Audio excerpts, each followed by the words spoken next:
Hace pocos días sacamos a Marcelo Ramal justo en plena marcha en favor de la universidad pública y contra el veto presidencial, algo que se manifestaba Política Obrera al respecto. Desde tu perspectiva, ¿funcionó la marcha? ¿No funcionó la movilización?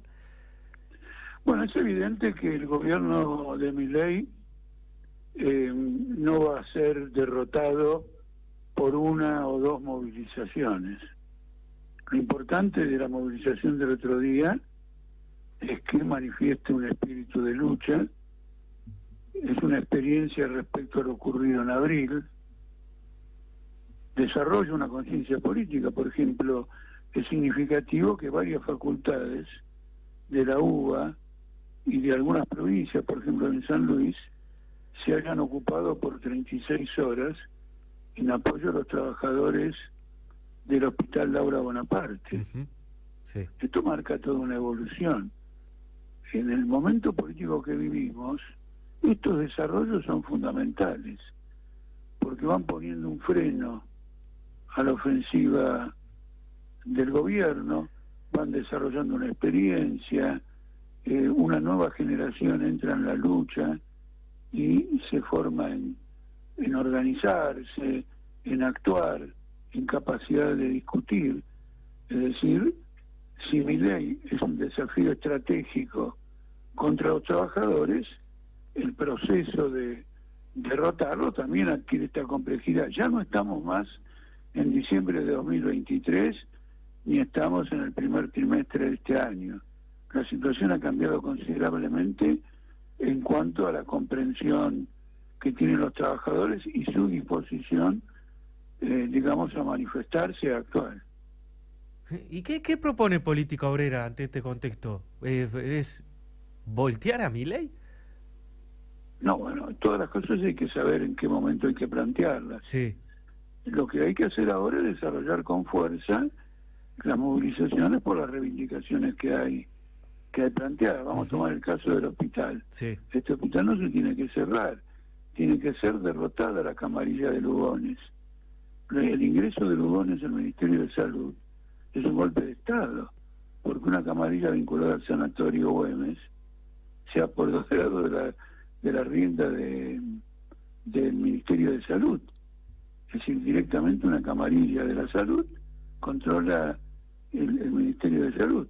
Entonces se va desarrollando una experiencia, se va desarrollando la organización. Por otro lado, en un sentido diferente a por ejemplo, BlackRock, el principal fondo de inversión de Estados Unidos, anuncia que no va a invertir en Argentina hasta que Milei no devalúe. Ahora, si Milei devalúa, va a haber un nuevo salto inflacionario. Eso va a energizar a los trabajadores. Se va a ir desarrollando una situación en que el poder político va a ser puesto en cuestión y las masas tendrán que demostrar la capacidad para resolver ese cuestionamiento de un modo o de otro. Es así como se hace una política verdaderamente revolucionaria y no una política puramente conspirativa de che, volteemos a volteemos a los otros. Finalmente lo que transforma la realidad es la acción de conjunto, masiva, del pueblo trabajador. Y bueno, pero en ese contexto, ¿nota que todavía hay un cierto, o no sé si llamarlo pasividad, pero hay una cierta tolerancia a las decisiones políticas del actual presidente o no? No, creo que no, creo ¿No? que se han ido agotando. Lo que ocurre es que se van a ir manifestando. Vamos a tomar un ejemplo de nuevo de este hospital. Sí. Este hospital no estaba en movilización y la política sanitaria del gobierno, el encarecimiento de las prepagas, bueno, una cantidad fenomenal de ataques al sistema de la salud estaba en marcha y este sector de este hospital no estaba siendo atacado, no ofrecía ninguna resistencia o motivo de movilización. Ahora está completamente movilizado. Lo mismo ha ocurrido con Aerolíneas Argentinas. Son fenómenos que tienen múltiples crisis. De un lado, los trabajadores que defienden su empleo y que defienden la estatización del sistema aéreo, Del otro lado, la evidencia que salvo algunos delincuentes de empresas de menor rango que quieren quedarse con alguna ruta, no hay nadie que ofrezca nada por aerolíneas. Por lo tanto, el gobierno se encuentra en su propio impas. Un gobierno es cuestionado por la resistencia de abajo y por las contradicciones que tiene por arriba. Esto lo podemos ver, por ejemplo, con el tema de la exportación de gas licuado. No era que YPF y una gran multinacional, Petronas, ya tenían todo, iban a hacer un barco regasificador, sí. Un día Se fueron. dijo, se fueron. ¿Me entendés? Ahora, otra cosa, en este momento el precio del gas sube por el agravamiento de la guerra en el Medio Oriente, pero hace 2 semanas estaba en plena caída y estaba, por lo tanto, en un nivel que comprometía con los costos de vaca muerta, porque los costos de vaca muerta después hay que agregar el transporte a puerto y después la salida de la Argentina a lugares muy lejanos. Argentina es el país más distante, digamos, geográficamente de los mercados internacionales. Esas contradicciones también van golpeando. Uh-huh. Después, Caputo no tiene ningún financiamiento y en un momento dado se puso muy contento porque el blanqueo, según él, estaba funcionando, pero ahora duda qué hacer con ese dinero, porque nadie lo va a poner en financiar al Estado. Nadie se blanqueó para meter la guita en una deuda del Tesoro que es absolutamente impagable y que es el motivo más serio por el cual no se puede levantar el cepo. Entonces, ¿cómo es una estrategia política? Es el conjunto de las contradicciones de un régimen determinado que se manifiesta en la inviabilidad de las salidas que propone y en la comprensión progresiva de los trabajadores, sea por los que escuchan, por lo que ven, pero también por su propia experiencia, de que no tienen por qué tolerar un sacrificio que la clase capitalista no hace, porque las acciones suben todo el tiempo, es decir que esto es un negociado para los grandes capitalistas, y que además no va para ningún lado. Y así se va tejiendo un cuadro de levantamiento, de rebelión, que hay que ver cómo se desarrolla, hay que ver cómo se orienta, sin caer, en primer lugar, sin caer en ninguna clase de conservadorismo. Ay, no hagamos nada de todo lo demás, pero claramente no se trata de emprender aventuras. Volviendo a lo que dejó la marcha universitaria, mañana aparentemente ahí están dando las noticias que va a haber sesión en diputados. ¿Cree que el oficialismo, o en este caso el gobierno de Javier Milei, va a tener los votos necesarios para aplicar o que se convalide el veto?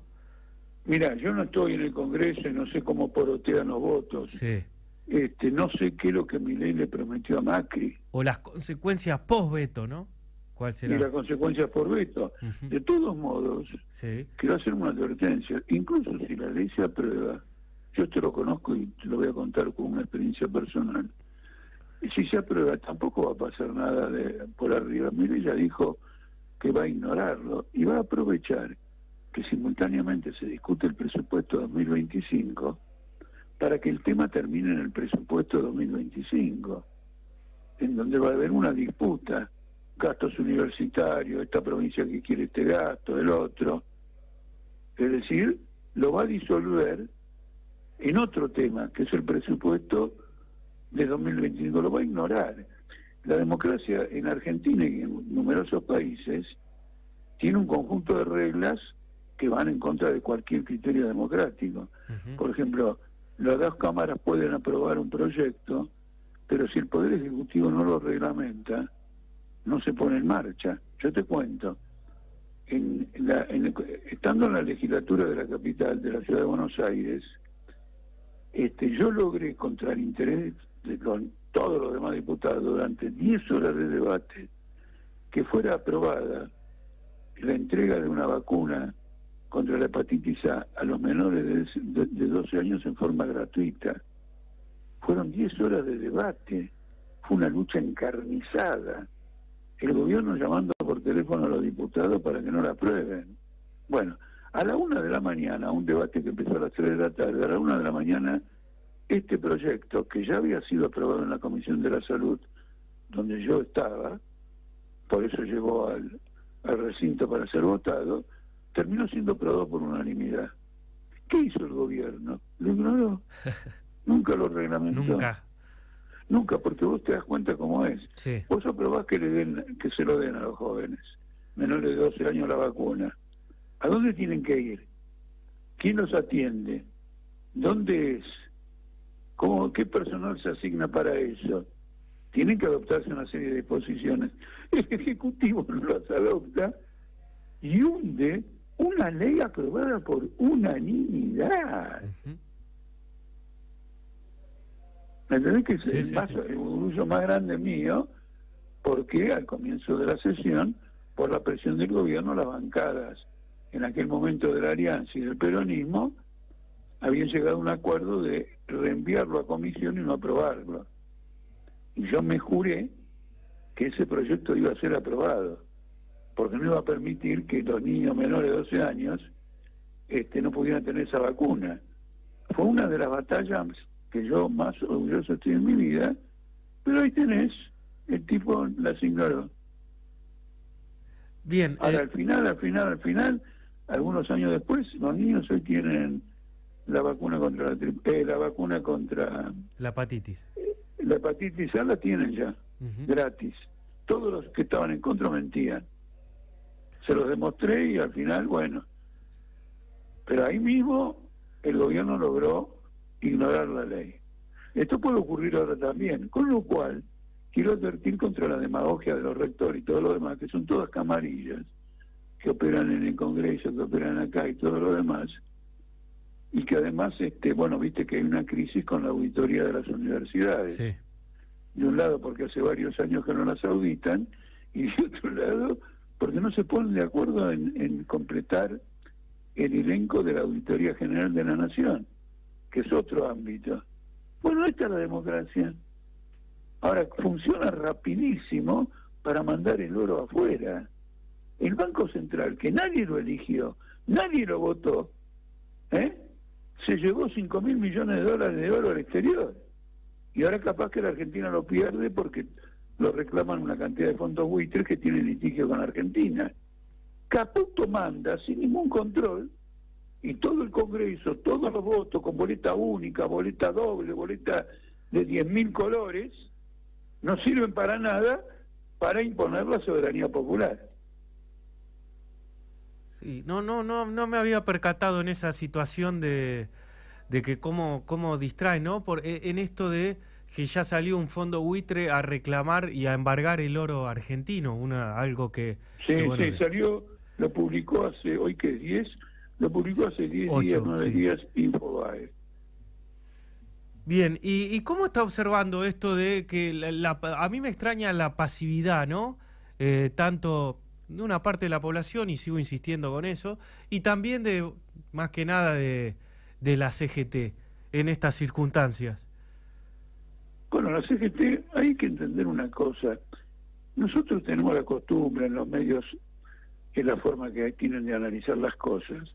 Parece que fuéramos toda una familia, entonces no hace nada, y de golpe sí lo hace, de golpe no, y el otro se individualiza demasiado y no se hace un análisis como corresponde, que es el siguiente. La burocracia sindical tiene resueltos sus problemas sociales, pero la clase capitalista los tiene resueltos. Un gran sector de la burocracia de Estado lo tiene resuelto, tienen salarios muy grandes, tienen preventas, los capitalistas tienen sus propiedades aseguradas por el Estado. La burocracia sindical también, ¿no es cierto? Se lleva dinero de muchísimos lados. Entonces no va a comprometer eso en defensa de los trabajadores. Y además no ocurrió nunca que lo hiciera. Cuando vos alguna vez ves que hay un dirigente que se manda hacia adelante, es porque de abajo vienen con una potencia fenomenal, y la única forma de controlar el movimiento es acompañándolo un tiempo, para darte margen a domesticarlo. Yo me acuerdo muy bien, en una gran huelga general que hubo en el año 75, el dirigente de la UOM, de Vicente López, le dijo a los delegados: ustedes quédense quietos, acá en la izquierda, la que está manejando todo esto, no se expongan, vamos a tratar de que esto refluya, y cuando refluya le bajamos la caña. Entonces puede ser que alguno se anime a tener una actitud aparentemente combativa, pero se ve obligado por la fuerza del movimiento. Si no ocurre eso, va a preservar lo suyo. Y entonces está negociando reformas laborales, está negociando obras sociales. Ahora el gobierno ha tomado medidas para incorporarse directamente a las prepagas, pero eso no le quita el monopolio a las grandes obras sociales, por ejemplo, el comercio, por ejemplo, construcción, etcétera, sino a muchas pequeñas de burocracia menores. Entonces tiene resuelto su problema y no lo quiere perder. Es un sector conservador.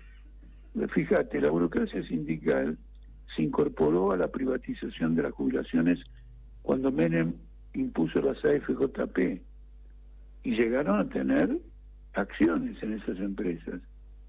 Entonces, ¿qué pasaba?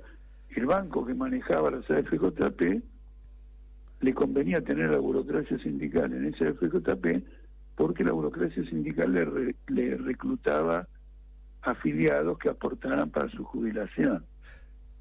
¿Me explico? Sí. Entonces es un sector conservador, una izquierda auténtica, una izquierda consecuente, que mire las cosas como son y entienda el antagonismo que en esta sociedad impone el capital sobre la fuerza de trabajo, tiene que organizar a los trabajadores desde abajo e irrumpir con fuerza, porque la crisis del movimiento obrero oficial es total y completa. Bien, Jorge, por último, desde su perspectiva, ¿cómo termina esto? ¿Termina en buen puerto las decisiones del gobierno nacional o No, franco declive? No pueden terminar en un buen puerto, porque el propósito del gobierno es ajustar al máximo. Mirá, léelo a este hombre, a ver si me acuerdo cómo se llama, un tipo del PRO, un economista del PRO, en La Nación del domingo, está en el titular adelante en el sector, en el suplemento económico.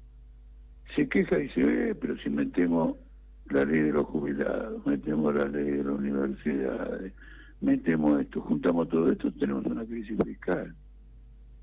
Ahora, mucho más que eso, es lo que el gobierno está pagando de intereses de la deuda. Pero eso es sagrado. No vas a comparar la importancia de pagarle a un acreedor financiero internacional con pagarle a un docente para que no se muera de hambre. Es mucho más importante el acreedor. Es el pilar del sistema. Entonces, ¿cómo esto? Esto no puede terminar en buen puerto para el trabajador. Lo elogian los capitalistas porque ellos esperan que termine en buen puerto para los capitalistas. Esperan, pero no están seguros. Por eso están todo el tiempo criticando y haciendo observaciones y revelando muy vacilante, invierto o no invierto, no, espero, etcétera, etcétera, que sí que no apuestan por su propio sistema. Esto es perjudicial para los trabajadores, indudablemente, como lo demuestra el índice de pobreza. Bien. Jorge, gracias por tu predisposición y bueno, por arrojar algunos conceptos de este lado, ¿no? De la perspectiva de política obrera. Te agradezco mucho, que tengas buena tarde. Igualmente. Pasaba Jorge Altamira, referente de política obrera, y nosotros llegamos al final.